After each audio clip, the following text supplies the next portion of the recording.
And it's time to check in with Husson Eagles football coach Gabby Price as the Eagles get ready for, it's almost hard to believe to say it's the regular season finale. All of a sudden, one game left on the schedule. The Mount Ida Mustangs come to the Lincoln Complex to play.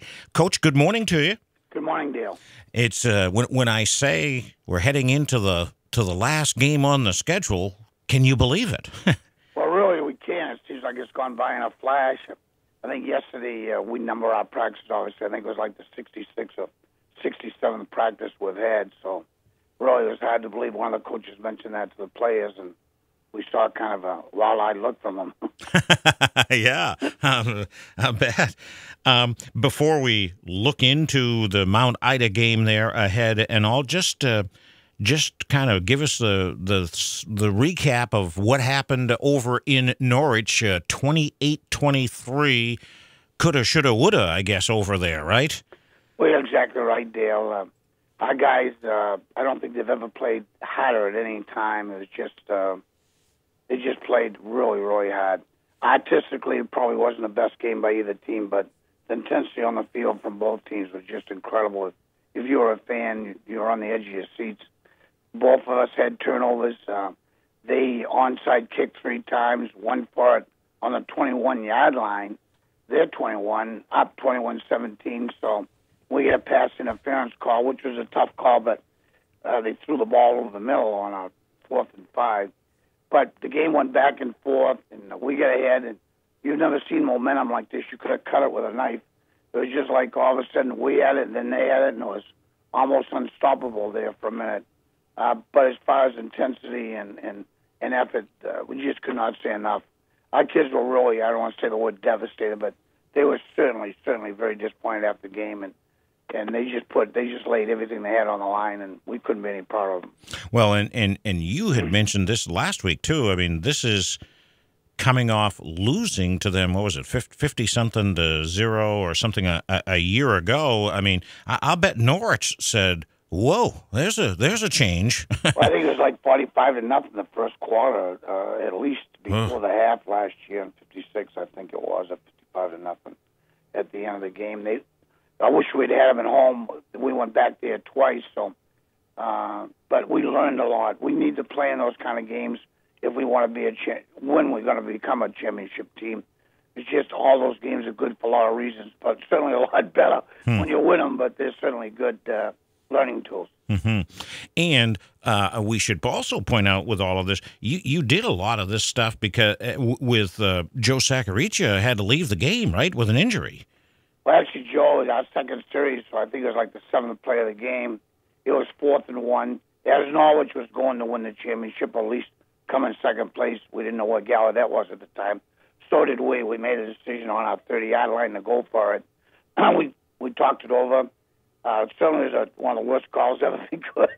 It was 4th and 1. We didn't get a first down, and Joe was out of the game. So I don't know what they didn't score, but I don't know what else could have gone wrong at that point.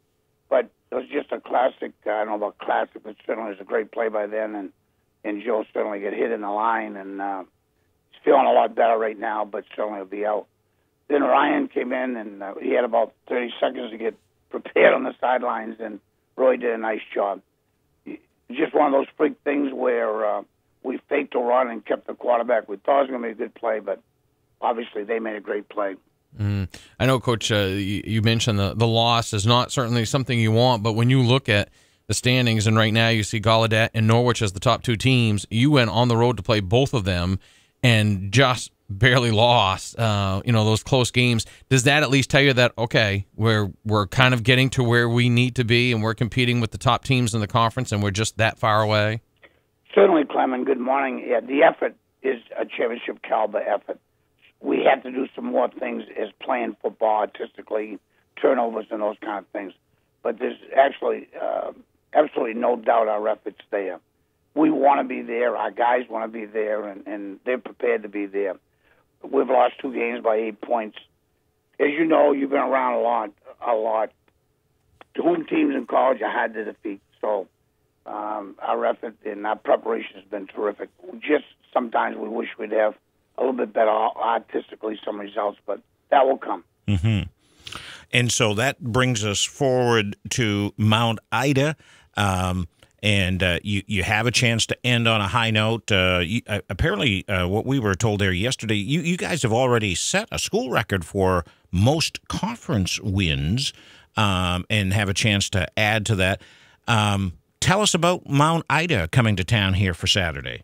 Well, Mount Ida is one of the original teams in this league with Becca, Mount Ida, and Husson. Then Norwich was a fourth team. So in that respect, they're the old guard. They've done some good things. They won the NCAA last year. They've been 1 or 2 for the last few years. When you watch them on film, some games have been great, and other games have been just okay or good. They're a good football team who plays very, very hard, have a very good tradition. And we have a rival going with them over the years from way back on 203 or 204. I remember them, some of those games. They were shootouts. Yes. Yeah.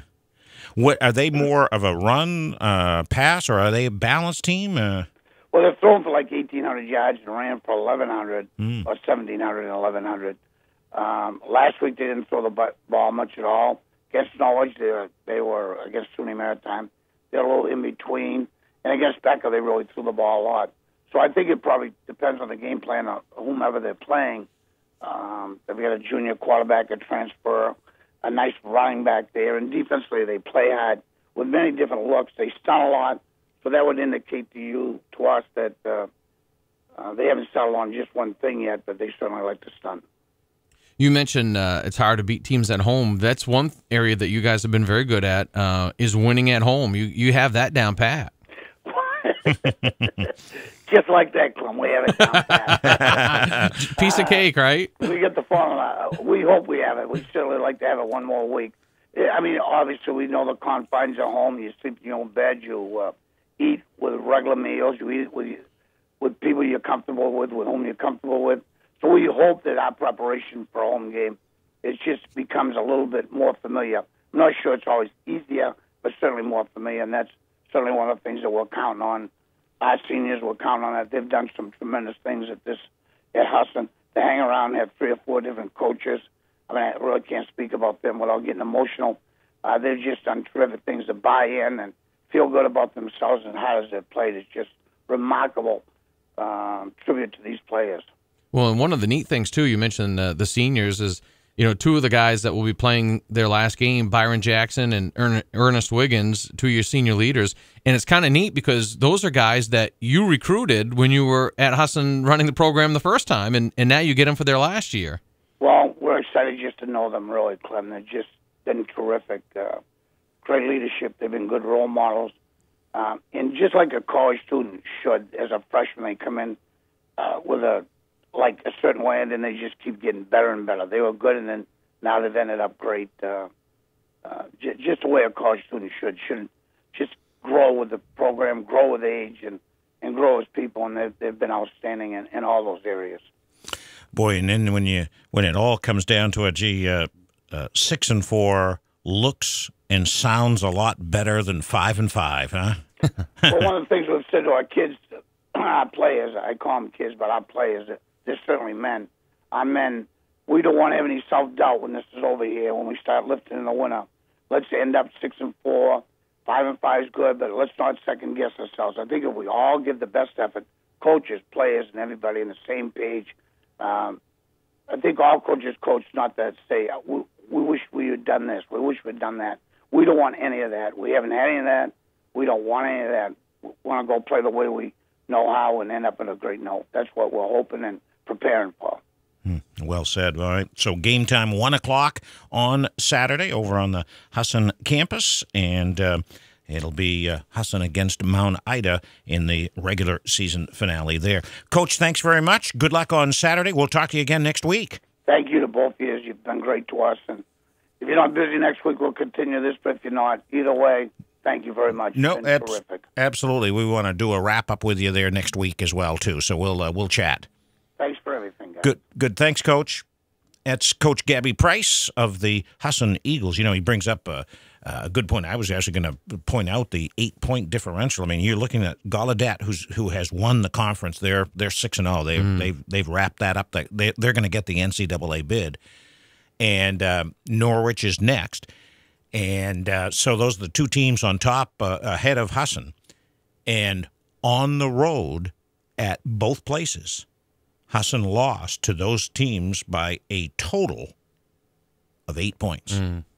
So they're close. Yeah. I mean, if you can go on the road and be that close, with Coach Price and everything that they brought in with this program, they're that close. Mm-hmm. Yeah, with a lot of the players coming back. A lot of players coming back, and with some additions, they'll now have a full year to recruit, some kids that they want to bring in.